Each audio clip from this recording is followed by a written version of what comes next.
जय श्री राधे कृष्ण। आप सभी का हमारे YouTube चैनल पे बहुत बहुत स्वागत है। आइए जानते हैं वर्ष 2022 भाद्रपद माह के शुक्ल पक्ष में पड़ने वाली एकादशी परिवर्तिनी एकादशी व्रत के शुभ मुहूर्त के बारे में।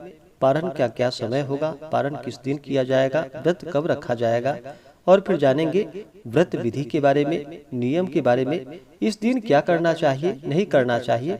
तो आइए जानते हैं इन सबों के बारे में। भाद्रपद माह के शुक्ल पक्ष में पड़ने वाली एकादशी को इसे परिवर्तिनी एकादशी, जय झूलनी एकादशी, धूल ग्यारस, वामन जयंती, वामन एकादशी, पद्मा एकादशी और कर्मा धर्मा एकादशी के नाम से भी जाना जाता है। यह व्रत सभी प्रकार के पापों को नष्ट करने वाला तथा सुख समृद्धि को प्रदान करने वाला है।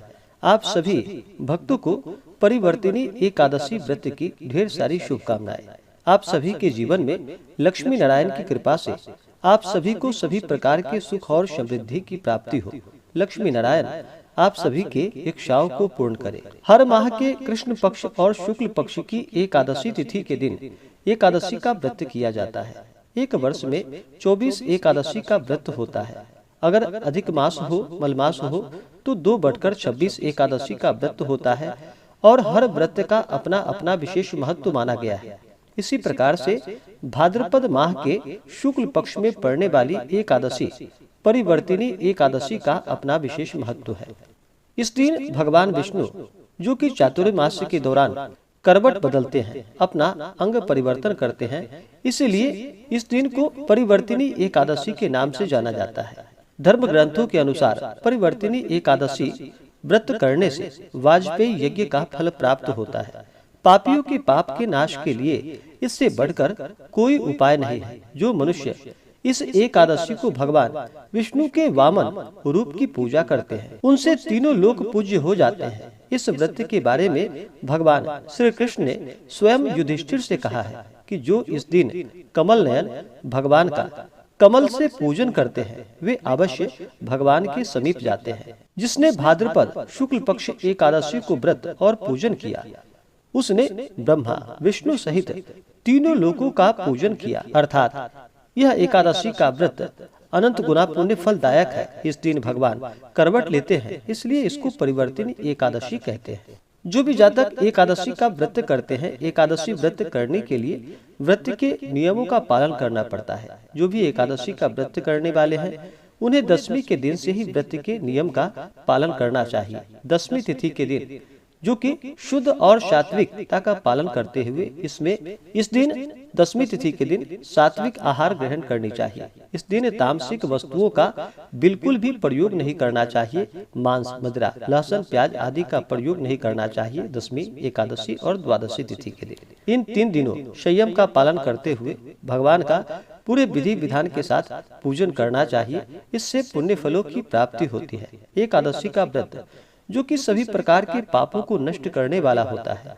जब व्यक्ति के पाप और ताप नष्ट होते हैं, तभी उनके पुण्यों का उदय हो पाता है। उसके बाद ही सांसारिक सुखों की प्राप्ति हो पाती है। जो भी एकादशी का व्रत करने वाले हैं, उन्हें चाहिए कि दशमी तिथि के दिन सूर्यास्त होने से पहले आप भोजन ग्रहण कर ले। सात्विक आहार होना चाहिए। भोजन करने के पश्चात अपने दांतों को अच्छे तरह से साफ कर लेनी चाहिए। उसमें कोई भी अन्न का दाना न हो, यह ध्यान रखें।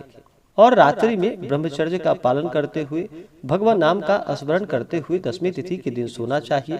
और एकादशी तिथि के दिन सुबह ब्रह्म मुहूर्त में उठ करके नित्य क्रियाओं से निवृत्त हो करके गंगा नदी में स्नान करना चाहिए। अगर गंगा नदी में स्नान ना कर पाए, तो घर के नहाने के पानी में ही थोड़ा सा गंगा जल मिलाकर स्नान करना चाहिए। शुद्ध वस्त्र धारण करना चाहिए। उसके बाद फिर व्रत का संकल्प लेना चाहिए। भगवान श्री हरि विष्णु से प्रार्थना करनी चाहिए कि हे भगवान विष्णु, हे वामन भगवान, आज मैं भाद्रपद माह के शुक्ल पक्ष की एकादशी का व्रत करने जा रहा हूँ या करने जा रही हूँ। आप हमें अपना आशीर्वाद प्रदान करें। यह व्रत मेरा सफलता पूर्वक पूर्ण हो। इस प्रकार से भगवान से प्रार्थना करें। आपके मन में जो भी इच्छा हो, जो भी कामना हो, वह प्रभु से कहनी चाहिए। और इस दिन दिन भर उपवास रहते हुए भगवान का सुबह और शाम के वक्त में पूजन करना चाहिए। अगर उपवास नहीं रह पाते हैं, तो एक समय फालाहार ग्रहण करें। इस दिन भगवान का सुबह शाम के वक्त पूजन करें। रात्रि में जहाँ तक हो सके एकादशी व्रत में जागरण करते हुए समय को व्यतीत करना चाहिए। भजन कीर्तन करते हुए, कथा श्रवण करते हुए समय को व्यतीत करना चाहिए और अगले दिन जाकर के फिर सुबह उठ करके नित्य क्रियाओं से निवृत्त होने के बाद स्नान कर शुद्ध वस्त्र धारण करके भगवान का पूजन और आरती कर लेनी चाहिए। इसके बाद ब्राह्मणों को भोजन कराना चाहिए, ब्राह्मणों को दान और दक्षिणा देनी चाहिए, गरीबों को भोजन कराना चाहिए। इसके बाद फिर व्रत का पारण समय के अनुसार करना चाहिए। इससे अनंत गुना पुण्य फलों की प्राप्ति होती है।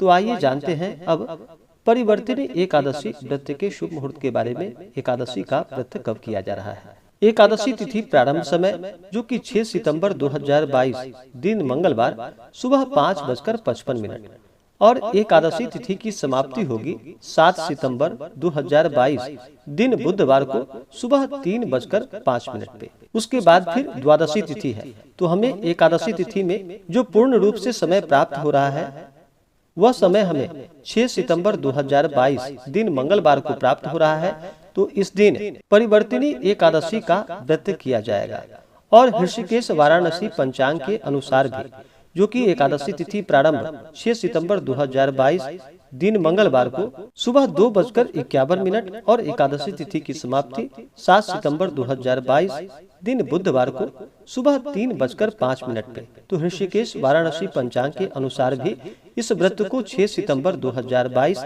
दिन मंगलवार को ही किया जाएगा। इस दिन सभी एकादशी का व्रत को करेंगे, क्योंकि एकादशी व्रत का जब भी पारण किया जाता है तो पारण जो कि द्वादशी तिथि में ही करनी चाहिए, त्रयोदशी में पारण नहीं करनी चाहिए। तो जो द्वादशी तिथि समाप्त है वह समय सनातन पंचांग के अनुसार जो कि 7 सितंबर 2022 को रात्रि 12:06 पे द्वादशी तिथि समाप्त होगी। उसके बाद फिर त्रयोदशी तिथि है और ऋषिकेश वाराणसी पंचांग के अनुसार जो समय है वह समय रात्रि 9:59 7 सितंबर को द्वादशी तिथि की समाप्ति होगी। इसके बाद फिर त्रयोदशी तिथि है। तो जो 7 सितंबर को व्रत रखेंगे उन्हें फिर त्रयोदशी तिथि के दिन व्रत का पारणा करना पड़ेगा। इसलिए इस व्रत को 6 सितंबर 2022 दिन मंगलवार को किया जाएगा और व्रत का पारण जो कि 7 सितंबर 2022 दिन बुधवार को इस व्रत का पारण किया जाएगा। एकादशी व्रत का पारण जो कि हरिवासर समाप्त होने के बाद किया जाता है। हरिवासर में व्रत का पारण नहीं किया जाता है। हरिवासर का जो समय होता है वह द्वादशी तिथि का पहला चौथाई हिस्सा जो होता है वह हरिवासर का होता है। इस दौरान पारण नहीं करना चाहिए। हरिवासर समाप्त होने के बाद ही व्रत का पारण करना चाहिए। तो पारण का जो समय होगा वह समय 7 सितंबर को सुबह 8:20 से सुबह 8:34 तक व्रत का पारण किया जाएगा। अगर इस समय पारण करना संभव ना हो पाए तो आप दोपहर के समय में जो कि दोपहर 1 बजे से लेकर के दोपहर 3 बजे तक आप इस व्रत का पारण कर सकते हैं। लेकिन जब भी इस व्रत का पारण किया जाता है तो द्वादशी तिथि समाप्त होने से पहले ही व्रत का पारण करना चाहिए। इस बार परिवर्तिनी एकादशी व्रत का पारण जो कि कुष्मांडेन पारणम, कुष्मांड एक प्रकार का फल होता है जिसे कि बहुत से जगहों पर भुआ भी कहते हैं। तो इस फल से इस व्रत का पारण किया जाएगा। यह संभव ना हो तो आप तुलसी दल या फल जल से व्रत का पारण कर सकते हैं। एकादशी तिथि के दिन यानी कि 6 सितंबर को नक्षत्र जो कि पूर्वाषाढ़ा नक्षत्र शाम 6:09 तक, उसके बाद उत्तराषाढ़ा नक्षत्र और योग जो कि आयुष्मान योग होगा सुबह 8:14 तक। उसके बाद सौभाग्य योग अगले दिन सुबह 4:48 तक है। उसके बाद फिर शोभन योग होगा। राहु काल का जो समय होगा एकादशी तिथि के दिन वह समय दोपहर 3:04 से शाम 4:38 तक राहु काल का समय होगा। तो राहु काल समय के दौरान कोई भी शुभ कार्य या नया कार्य नहीं करना चाहिए, यह लाभप्रद नहीं होता है। अभिजीत मुहूर्त जो कि सुबह 11:31 से दोपहर 12:21 तक। एकादशी तिथि के दिन सूर्योदय समय जो कि सुबह 5:40 और सूर्यास्त शाम 6:12। अब आइए जानते हैं एकादशी व्रत के नियम और विधि के बारे में। जो भी जातक एकादशी का व्रत करने वाले हैं उन्हें एकादशी व्रत के दौरान नियमों का पालन करना चाहिए। शुद्ध और सात्विकता का पालन करते हुए, ब्रह्मचर्य का पालन करते हुए इस दिन रहना चाहिए। व्रत वाले दिन किसी के ऊपर क्रोध नहीं करनी चाहिए। अपने मन में किसी के प्रति ईर्ष्या या द्वेष का भाव नहीं लाना चाहिए। धर्म का आचरण करते हुए रहना चाहिए।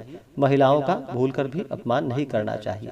जहाँ पर भी महिलाओं का अपमान होता है तो उससे माता लक्ष्मी रुष्ट होती है, इसलिए महिलाओं का अपमान ना करें। अपने से बड़े और बुजुर्गों का सदा ही आदर और सम्मान करें।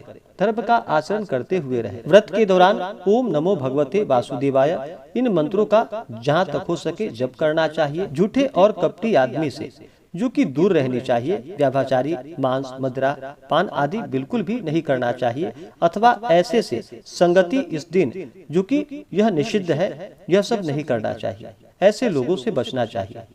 ऐसे लोग समाज के लिए कलंक होते हैं। यह लोग ओला की संज्ञा में आते हैं। जैसे ओला दूसरों का अहित करने के पश्चात स्वयं भी गल जाता है, इसी प्रकार से ऐसे लोग भी जो कि दूसरों को नष्ट कर स्वयं भी पतन के गर्त में चले जाते हैं। इसलिए कपटी और झूठे आदमी से जहाँ तक हो सके दूर ही रहनी चाहिए। और इस दिन पूजन के लिए चाहिए कि जो भी एकादशी का व्रत करते हैं उन्हें इस दिन भगवान विष्णु के वामन स्वरूप का पूजन करना चाहिए। इस दिन चाहिए कि जो भी जातक पूजन करने वाले हैं उन्हें पूजन के लिए एक अच्छा सा जगह ले। जैसे कि इस पूजन के लिए सबसे अच्छा जगह जो कि ईशान कोण का होता है, तो वह जगह ले। उस जगह को अच्छे से पवित्र करके वहाँ पे एक चौकी लगाए। चौकी पे पीला वस्त्र बिछा करके वहाँ पर भगवान विष्णु या वामन भगवान की प्रतिमा या फोटो स्थापित करके इनकी पूजा करनी चाहिए। इसके लिए सबसे पहले किसी भी प्रकार के व्रत या पूजन में गणेश अंबिका का पूजन किया जाता है, तो सबसे पहले इनका पूजन करे। उसके बाद फिर कलश स्थापित करे। कलश के नीचे अनाज रखे, उसके ऊपर कलश बिठा करके कलश में मौली यानी कि कच्चा सूता उसके कंठ में लपेटे।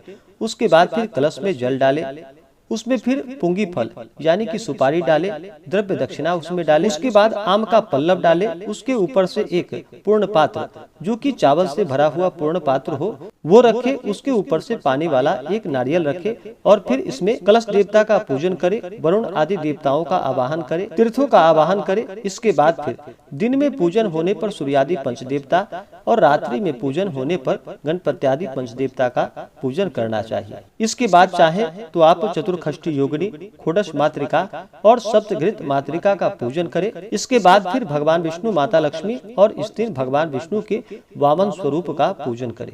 इस दिन भगवान विष्णु का जल से अभिषेक करे, पंचामृत से अभिषेक करे, शुद्ध गंगा जल से अभिषेक करे। उसके बाद फिर भगवान को पीला वस्त्र चढ़ाए, यज्ञोपवीत अर्पित करे। उसके बाद फिर भगवान को तिल और जौ चढ़ाए। भगवान विष्णु के पूजन में उन्हें अक्षत नहीं चढ़ाया जाता है। अक्षत से भगवान विष्णु क्रोधित होते हैं, तो अक्षत के जगह उन्हें काले तिल और जौ चढ़ाना चाहिए। उसके बाद फिर भगवान विष्णु को चंदन, पुष्पों की माला अर्पित करे। उन्हें तुलसी दल अति प्रिय है, तो भगवान विष्णु को तुलसी दल चढ़ाए। ध्यान रखें कि एकादशी व्रत के दिन और जहाँ तक हो सके द्वादशी तिथि के दिन भी तुलसी दल नहीं तोड़नी चाहिए। उससे पहले ही पूजन के लिए तोड़ कर रख लेनी चाहिए। उसके बाद तुलसी दल का प्रयोग करना चाहिए। वैसे भगवान शालिग्राम का अगर आप पूजन करते हैं तो भगवान से प्रार्थना करने के बाद जिस दिन पूजन हो तो तुलसी माता से प्रार्थना करके कि मैं भगवान शालिग्राम का पूजन करने जा रही हूँ और मैं तुलसी पत्र तोड़ रही हूँ या तोड़ रहा हूँ, इस प्रकार से प्रार्थना करने के बाद आप शालिग्राम का पूजन करते वक्त किसी भी दिन तुलसी पत्र तोड़ सकते हैं। इसमें कोई भी दिक्कत नहीं है, लेकिन जहाँ तक हो सके पूजन से पहले ही तुलसी पत्र तोड़कर रख लेनी चाहिए। और इस दिन भगवान विष्णु को तुलसी दल चढ़ाना चाहिए और भोग लगाते वक्त भी तुलसी दल का प्रयोग करना चाहिए। तुलसी दल चढ़ाने के बाद फिर धूप और दीप दिखाएं।